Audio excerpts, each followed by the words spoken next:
Во-первых, хочется спросить, как у вас настроение? Кто пришел на закрытый показ, кто приглашен? Поаплодируйте, пожалуйста, чтобы мы понимали.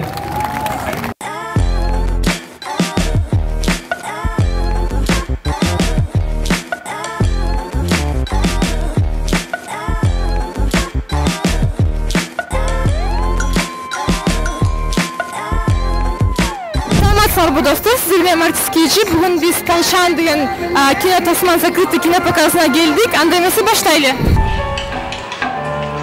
Жаңа ғана деп таппам. Аябай жақсы нәрсені күтіп отырсыз, себеп дегенде реклама кетіріп баштағанда эмнегедир элдердин чалуулары көбөйүп кетти, айткандар көбөйүп кетти, чото жакшы тасмалап окшойт деп. Ошол нерсе кичине коркутуп жатат, себеп дегенде элдин үмүтүн актабай калабызбы деген. Бирок кино жакшы, киного өзүбүз уверенбиз дегенде. Бирок кандай кетет эми анын бар жана киноштерден жакшы бир сөзү бар, экран көрсөтөт деп коет. Негизи мен күткөнүм элдин жакшы маанайы, аны точно биз кепилдик бере алабыз, камсыздап беребиз жакшы маанайда. Мне кажется, можно стоя поаплодировать, друзья. Как вы думаете? Bir durup bağırsak, durup da bolsana çıkarsana.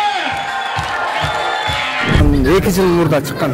Мен калп айтпасам 2 жыл мурда чыгып, анан азыркы күнгө чыгып калдым.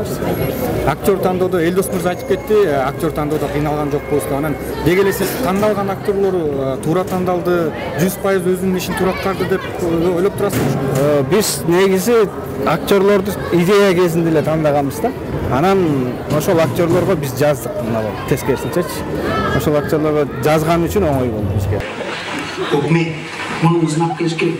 Айжыңыз эмне керек болду? Бизде бир эле вариант бар. Барышыбыз керек.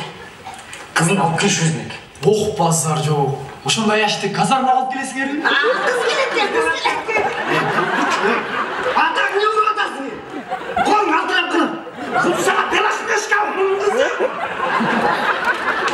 Узак, не ослышал.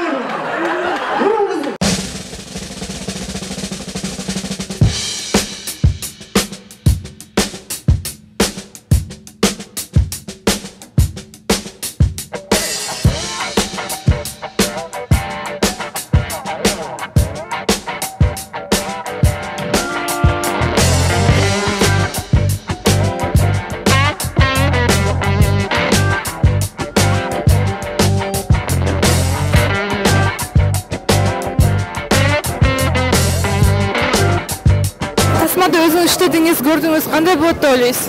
Эми жакшы болот деген үмүттөнүм, бирок өзүм үчүн көрө элекмин. Бүгүн баары менен чогуу көрөбүз, анан эл сындаш керек го дейм. Өзүбүз иштеген жумушту жакшы болот, мындай болот деп айтыш кыйын. В целом жакшы болот деген үмүттөбүз. Эл айтат. Чарчап келчи аябай. Кутабайбы, кушкайлы 1-2 саат кутабыл эле кетет. Кыйналды. Кыйнап коюп турат. Силерди качан чогуу тасмадан көрөбүз? Билбейм, Кудай бурса, өзү жазса может. Сонун дагымдай эртең 23 февраль жакындарыбыздан кандай белектерди күтөсүз? Жакындарыбыздан белек. Келинчегим эмне берет болот экен билбейм, эми ошо кече акча сурап аткан, ошо жакшы эле бир нерсе алып берет болуш керек. Может. No! Сага керектүүнүн баары. Сенин эркиндигиң. Сенин баарлашууң. Сенин тарифиң. Сенин туура тандооң. Сенин номер 1 мобилдик операторуң. Переходи на О. 23 февралга эркектерге эмне белек бериш керек? Носкиден башка. Балким кийим же сертификат. Мен оюмча. Сиздин оюңузча. Өзүңөр 8 мартка эмне алсак туура болот деп ойлойсуңар? Сертификат го дейм. Косметикага өзү салгангачы. Сиз разбой тасмасына тартылдыңыз. Алдын тартылгандан кийин көчөдө элдер танып башташтыбы, кандай сезимдер болду негизи? Ооба, танып башташты. Мурда деле эме танып калчу, мен мурда сериалга тартылганда бар бир тууган сериалына. Анан көнүп калгам уже. Сизди көбүнчө ушундай жабык көрсөтүүлөрдөн аз көрөбүз да. Мындайча айтканда деги көрбөйбүз. Сиз бош болгондуктан келе албайсыңарбы? Эмне себептен сизди аз көрөбүз да? Ой, ар кандай факторлор болуп калат. Эмне үчүн эле келе албай калам, бирок көбүнчө учурларда ошо жумуш проекттер аз, тем более Бул жылы көп показтарга келбей калдым, анткендигинде бул жылы 2 проекттин үстүнөн иштеп, аябай көп жумуш болуп, такыр бошобой жаттык. Анын үстүндө Бишкек, Алматы деп эле жүрө берип, көп убакыт ошол жака кетип атты да. Келинчегиңер сизге эмне белек берсе 23-үнө сиз мындай сүйүнбөк элеңиз. Келинчегим мага жылмаю берсе эле болду. Ошол эле жетет. А так носки көп эле. Гениально.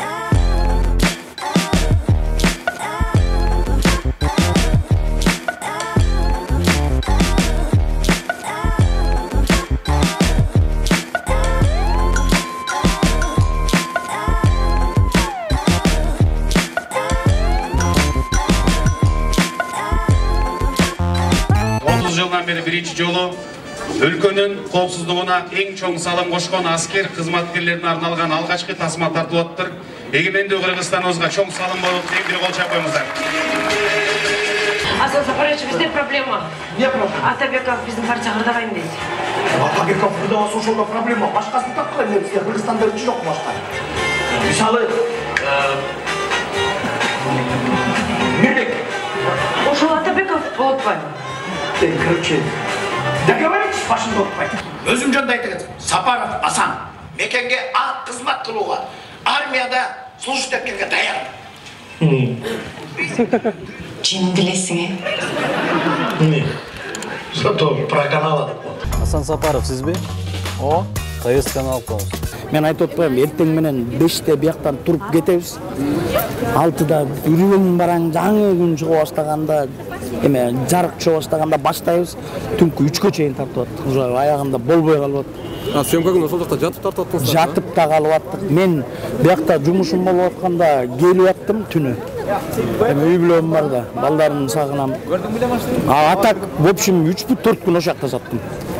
Мен просто келип кетиш нереально болуп атты да, сен 3-тө чыгасың, 4-тө бияка жетесиң, уктаганча 5 болот, кайра туруп жака барыш керек болот. Анан жок дегенде 1-2 саат уктай калалы деп ошол жерге солдаттардын жанына жата калып кучакташып ошо уктаган күндөр бар. Ошентип бир ай өттү.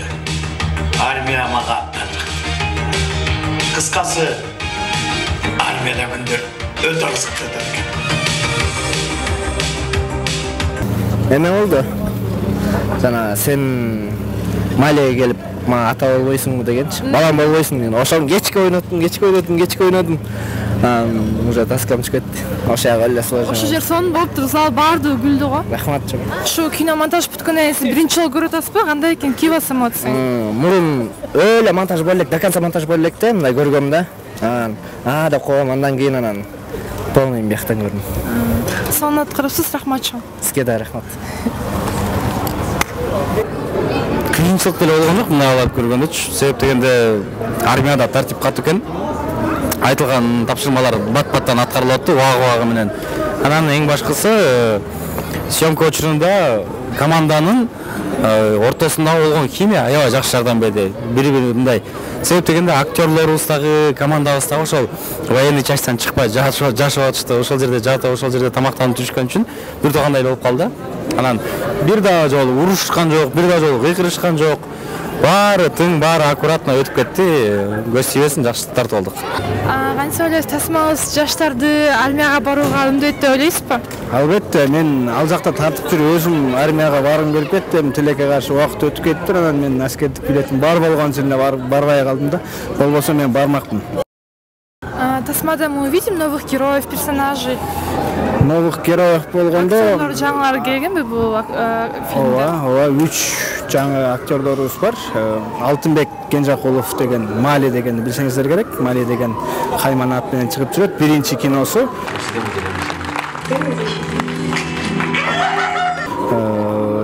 Дастан Бакытбеков. Ата, не тактап ойногуңуз керек. Жеңиш Мырзаев үчөөнүкү биринчи киносу. Менич. Сен военкоматка кетти дегенден унуткан. Когда еще сценарий не был готов, Эльдос мне позвонил: Асхат Байке, вы свободны такого-то числа и до такого-то? Я говорю, да. И что случилось? Короче, про армию хотим снять. Полчан деген фильм. Ну хорошо, когда? Мы сейчас сценарий пишем. Сценарийіңізді бүтіргіле, потом анда çalgıla dedim, ана хорошо деп, ошо ойдон андан кейін чалышты. Рахмат чоң. Макул болду ма яғын? Биз көнүп калганбыз көбүнчө окшош фильмдерди көрүп, бул жерге келгенде биринчиден бул мекенди сүйүү патриотизм болуп атат. Анан баары деле мужская темада биз аял кишилер катары баары бир деле бир эркекти касиетти, күчтүү эркекти көргүбүз келет. Биз көптөн бери бул нерсени көрбөгөндүктөн бул фильмде мага аябай жаккан, көптөгөн башынан аягына чейин жакшы эмоциялар болду. Коркунучтуу болду биз үчүн, себеп дегенде трейлериңерди көрдүк, анан что-то көптү күтүп атабыз дей берген, улам ол жерге бир жүк толуп аткансызды.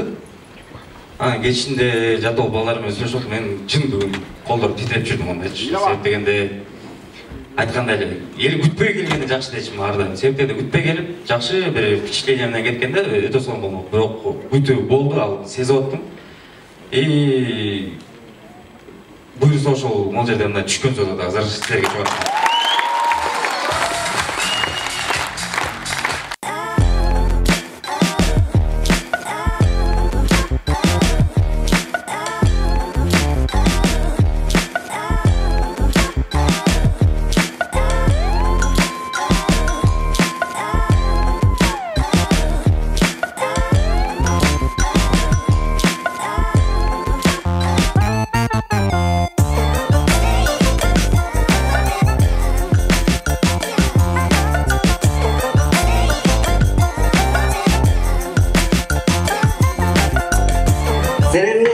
Россиядан мобилизациядан качып биздин армияга келдиңби? Жок, братан, мен Кара Сууда болом.